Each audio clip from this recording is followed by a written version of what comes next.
A train travelled along a track in 110 minutes, correct to nearest 5 minutes. Jake finds out the track is 270 kilometres long. He assumes the track has been measured correct to nearest 10 kilometres.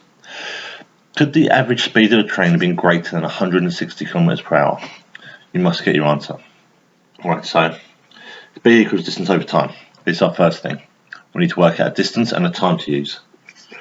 Now, if you think about the time, we've got 110 minutes. We have to think about the upper and the lower bound of this. Now, it's nearest to 5 minutes, so it's really half of 5 is 2.5. So it's going to be 2.5 higher and 2.5 lower, which is 112.5. And my lower one is going to be 107.5. And you can use your calculator to check. Now, my distance is going to be 270 kilometres. So I need my upper bound and my lower bound of this. This is to the nearest 10. Half of 10 is 5, so it's going to be 275 is my highest, and 265 is my lowest. Now, it's kilometres per hour. I've got kilometres here and I've got minutes, so I actually need to change these into hours to use my formula.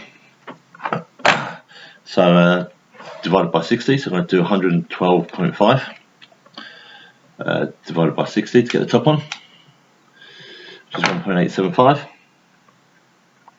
And the same for my lower bound, 107.5 divided by 60, which equals 17916 recurring. Okay, now I want to think about the greatest. Now, when you're dividing, you want this one here to be the highest number, and you want that one there to be your lowest number, and this will give you the greatest outcome. So my distance, which is here, I want that to be my highest number, which is 275. And I want to divide by that, which is my lowest number, which is 1.7916 reoccurring.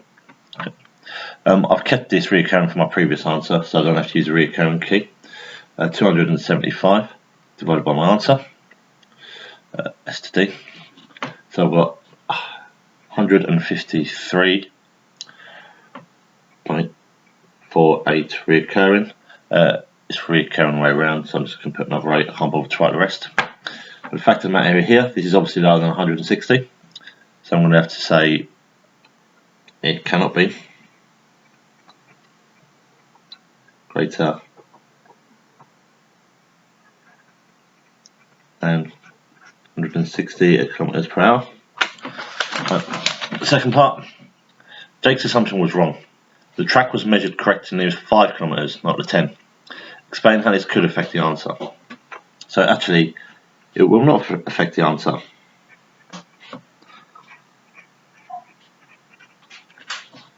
And the reason is because the upper bound